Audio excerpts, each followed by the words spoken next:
сәлеметсіздер ме? Таракандар өзі үйге келгеннен кейін бір таракан 30-40 жұмыртқа қалдырады. Алдында да айтқанбыз.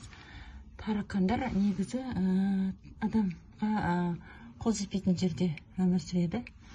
Мына шифонердің арт жағы өзі үлкен шифонер. Соны негізі жылжытпаймыз ғой бұндай шифонерді көбіне. Осы шифонердің артына тығылған екен. Олардың жұмыртқалары осылай көбейген. Дәрі шашқаннан кейін осылай қимылдамай тұр. 10-15 минутта қатады. Дәрілегенде әрбір мебелдің артында мұқият болу керек.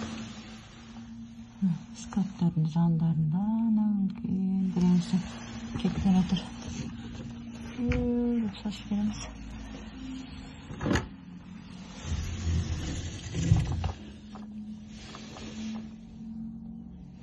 Таракандар. Бір жерде бірнеше таракан бар. 3, 7, 6, 7, 8, 9, 10, 11, 12. 12 таракан. Осы 10-15 минутта бұлар осылай қатады.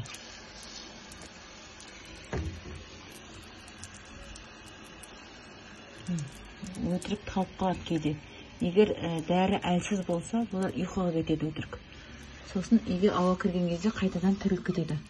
Сол үшін бұған дәрінің негізі күшті дәрі керек, 3-ші класты дәрілер. Одан төмен 4-ші класты дәрілер болса әсер етпей қалады. Негізі сол адамдарға үйге пайдаланатын дәрілер 3-ші, 4-ші класс.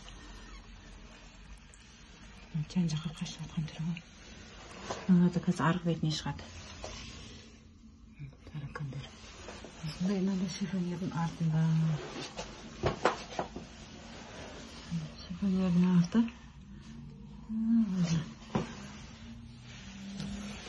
Жайлап қашып көрейін деп жатыр енді. Жаны бар ғой бақсы. Дәрі жоқ жерді іздейді, сол үшін барлық жерді дәрілеп тастау керек.